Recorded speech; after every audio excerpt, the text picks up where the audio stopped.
The disenrollment has affected me in ways that just go back to our birthright, our identity being stripped. Our grandmothers, they've told us that we're from here, and that that's the energy that keeps me going.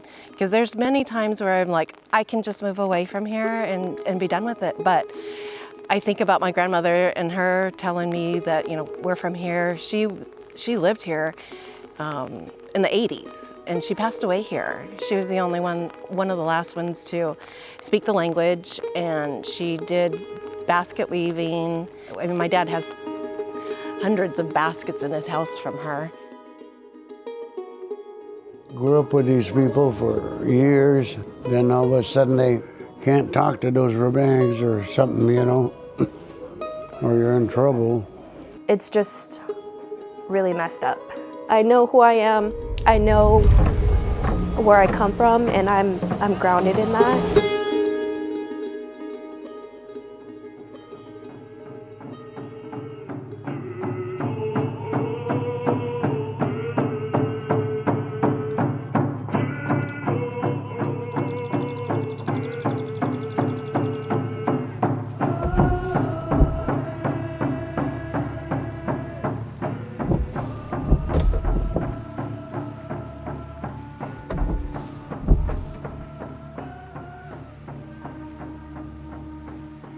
They found out about this disenrollment because all this money casinos generate. Now they want to, hey, let's kick these. Our politics, they don't like your family, let's kick them out. Right now, more of the family should be here, speak up what they feel. They're just getting tired of it year after year. Disenrollment is a situation, I would not even call it a process as a lawyer. It is a situation whereby people whose birthright to be Indigenous, meaning a right they have recognized since their birth or since they could remember, is being stolen from them by politicians that have been elected to lead their nation or their tribe or their community.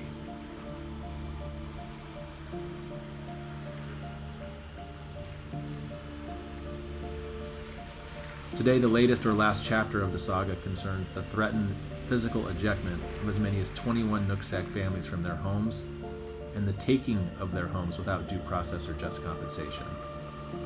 What the Nooksack 306 are facing now is forced exile from their ancestral homelands without any legal process.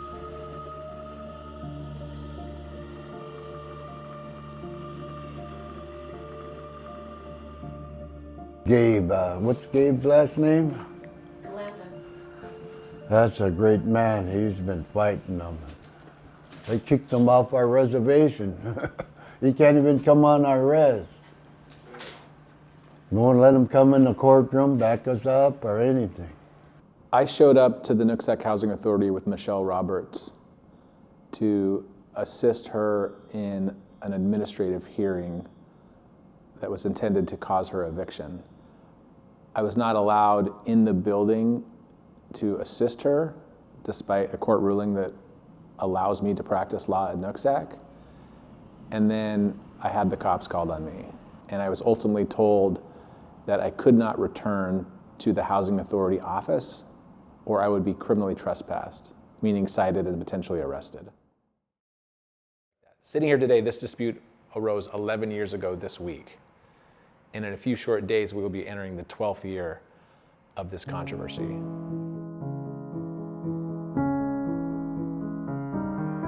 The idea that Annie George isn't Nooksack is ludicrous, and that's what's being claimed. Annie George is the matriarch and ancestor of the 306. Her father was Nooksack, Chief Matsqui George, namesake of the Nooksack village of Matsqui in southern British Columbia. Her mother, Maria Samiat, was Nooksack. She died shortly after Annie George was born. Her adopted mom, Madeline Job, was Nooksack. She raised Annie George as if she was her own biological daughter in keeping with kinship tradition. There is no question by way of her dad, her biological mom, and her adopted mom that Annie George was Nooksack. The other claim is that Annie George did not appear on a 1942 federal census of Nooksack Indians. even though her biological brother appeared on that list. Again, Annie George is Nooksack.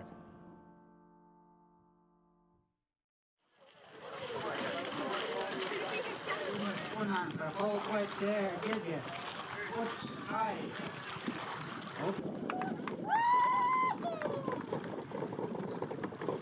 We're here at the Lummi Nation. We're in the midst of tribal canoe journeys, and there's about 10 to 15 canoes that just landed here at Lummi Nation. One of the first canoe journeys started in 1989, and that was paddle to Seattle. The Maritime Committee wanted to celebrate the 100th anniversary of the discovery of the Puget Sound. To us as Indigenous peoples, it's also known as the Coast Salish Sea.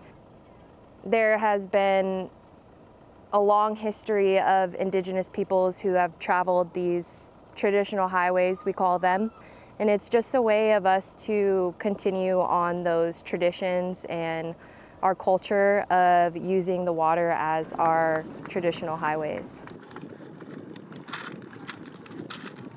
Prior to the coming of colonization, I mean, the waterways, the rivers, the Puget Sound, the Salish Sea, it was our highway.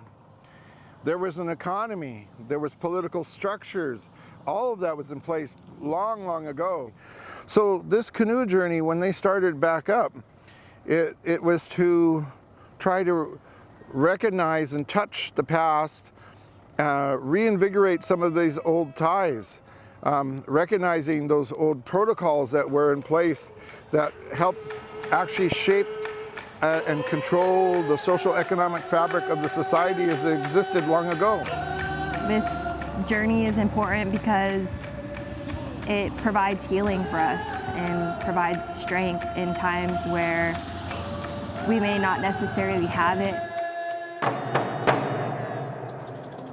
Unfortunately, in the era of the Indian gaming industry and lots of other money floating around Indian country that has never historically existed in Indian country, you now have a phenomenon whereby these politicians will get elected to run a tribe, and then they will want to hold on to all the goodies and all the monies of the tribe and concentrate them within their political base so that they stay in power and their base stays fat and happy, and they are willing to then get rid of large groups of their relatives who they consider adversaries or enemies. So before 1492 or 1776, indigenous societies in the land we now call the United States used to recognize each other based on a principle called kinship. And it basically meant if you were born unto your mom, dad, clan, society, homelands, you belonged there. And it was that simple. Along comes the United States and colonial forces, and starting in the late 1700s and early 1800s, to belong to a now called indigenous nation, or tribal nation, that's the words of the colonizer, you needed to be on a list, or a census, or a roll.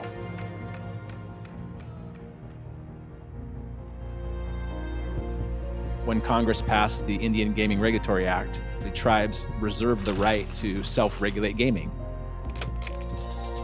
And under that federal law passed by Congress, the proceeds of the gaming enterprise can be distributed to tribal members on what's called a per capita basis.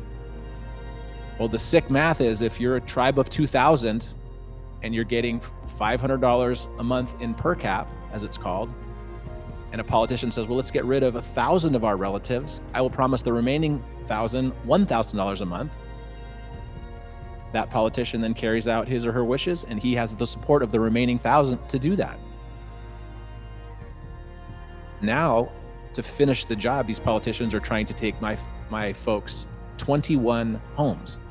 These purported eviction efforts became very intense in the winter of 2021 and the winter of 2022. And in both winters, my clients were being visited by armed police officers with eviction papers and demands that they leave their homes or they would be forcibly removed from their homes in the dead of winter.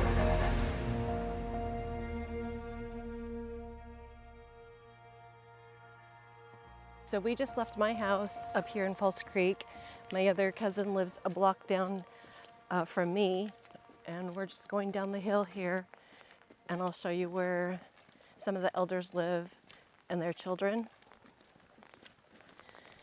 To the left here is my dad's house.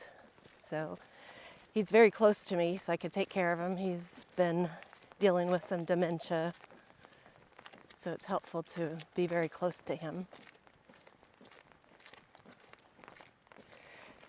This house here is Rachel, my cousin, Uncle Bobby's daughter. House in back of you is Auntie Norma's son, Roy. And then we'll go this way. So we're coming into the cul-de-sac where some of the elders live. My dad's house, Mike, Auntie Norma, his sister, his other sister, Auntie Sonia, used to live there, and Uncle Bobby lives here. And those are the houses that are being targeted for eviction right now. And there's 7 of us that are still in court after, I would say, about 3 years now. It isn't over. We're on our last step with the court, but it's in the appellate court right now. And Nooksack doesn't have an appellate court made. It got dissolved years back when they were doing all kinds of things at the Nooksack court to prevent us from having any legal due process through the tribal courts. So that's kind of where we're at right now. It's been a long process with the disenrollment that started almost 11 years ago now. So my grandmother moved up here in the 80s, right after Nooksack became recognized, a federally recognized tribe. And she had a couple different houses around here. One was over in Sucannon, and then here now is where Auntie Ollie lives, and she's the eldest of the Rebang family. You know, being evicted and being disenrolled is, you know, being disrespectful to my grandmother that lived here, spoke the language, did basket weaving. Our identity meant something to her. Our birthright meant something to her. And so it means the world to me to make sure that I carry on basically her legacy of preserving that.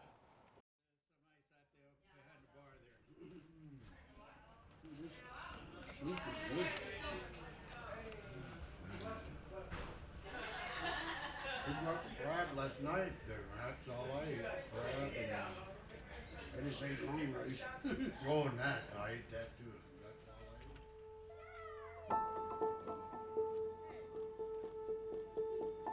I ate. We're fighting for my mother, my people. They're saying we got no Nooksack blood in us. And that's not true. They come about by hatred for our family. That's what it's all about. We're kind of a silent generation too, because we're Filipino Indian and it's hard to be recognized. You know, some of our people don't recognize us because we're not full blood like they say they are, but who's full blood?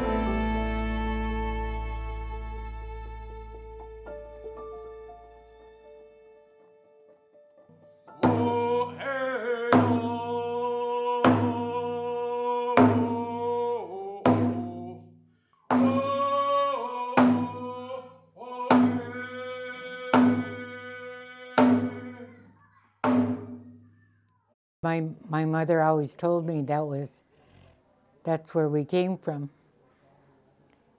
We're Nooksack, and we're related on both sides, Shwai and Nooksack. And so it's just like Tony said, we're all fighting for the same reason. It's a lot to be, it's a heavy burden, but we got to go on. And you know, Cabe always says, no matter what, they say you're not Nooksack, you're still Nooksack. But we don't get any funds or anything, you know. But it just doesn't matter to me. I mean, didn't have nothing to begin with, so might as well. So I know for our elders, it has caused a lot of anxiety, and for our younger ones that are still up in Nooksack and go to school, they feel ousted. They've been bullied. They've been denied like school assistance with the tribe. It's like we're thought of as the others, you know. But within our family, I think the 306 of us, it's brought us closer together. We've learned to rely a lot on each other. It's just we all know the feeling, the trauma that has been inflicted on us, and I think we've just learned to come closer together, and it's really tough when you're going to community events and stuff like that, and you're looked at as, oh, you're one of those, you know. Really what I want to happen is to have a seat at the table. I've never been able to meet face-to-face with tribal council. I've never been able to provide my paperwork and show them that I belong. I've never, even when they disenrolled us, it was through an 800 number. I had to call in, and there was a time limit, and then they cut me off. They hung up as soon as the time was, and we couldn't submit any paperwork. They took away our right to counsel. So I think the solution to this is a seat at the table. Let's talk. Let us show you what we have.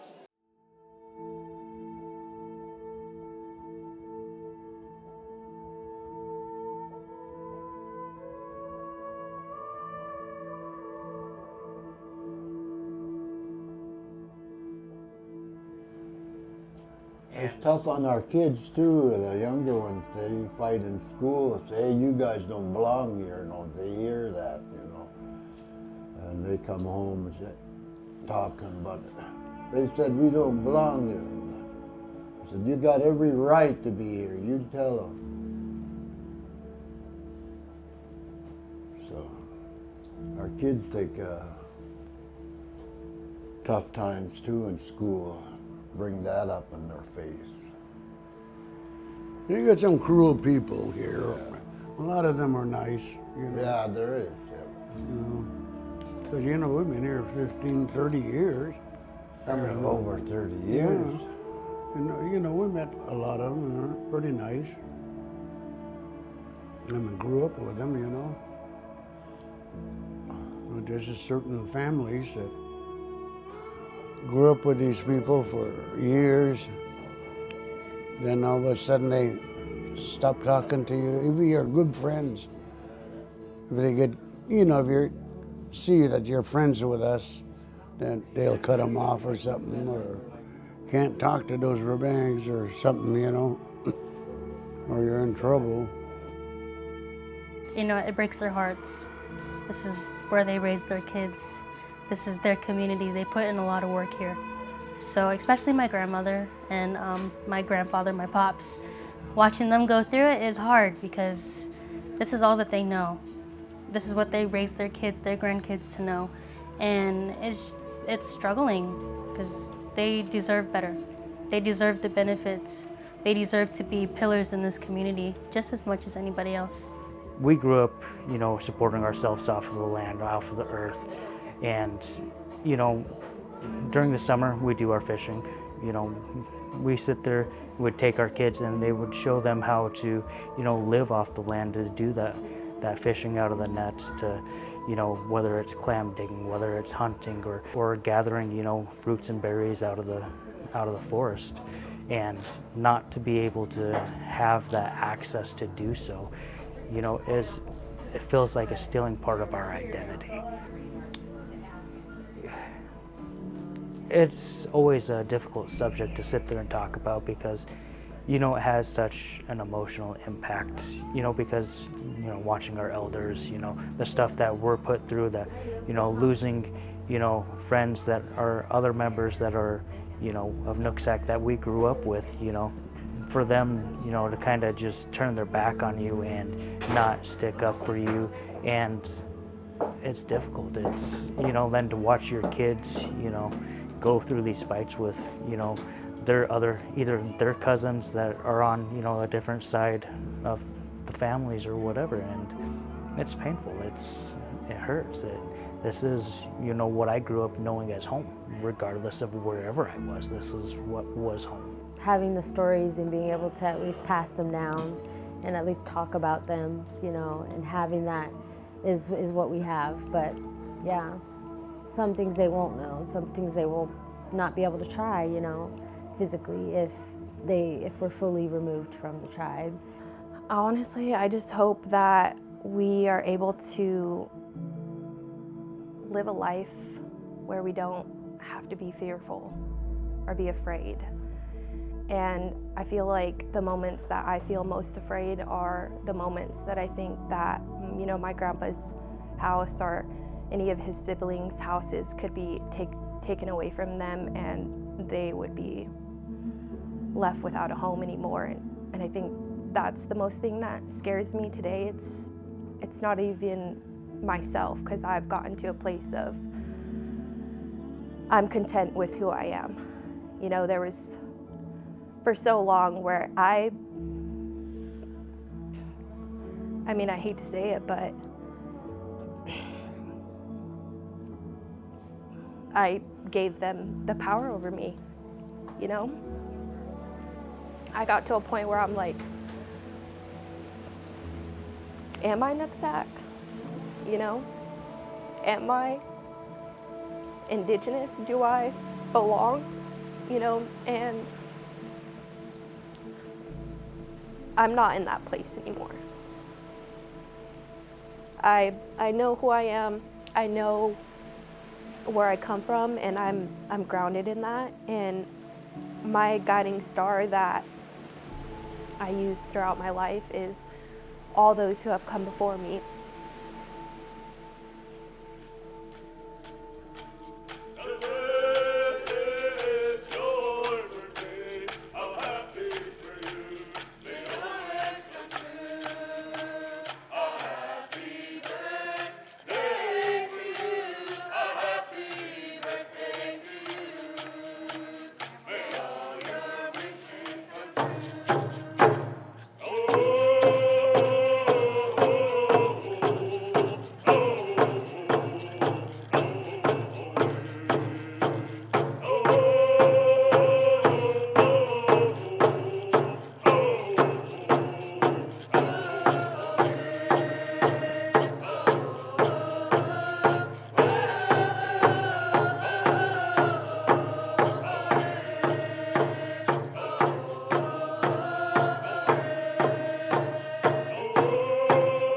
Not going away, you know, we're going to be here for, you know, generations to come. So I mean, you know, our bloodline is still here. You know, they can't get rid of us.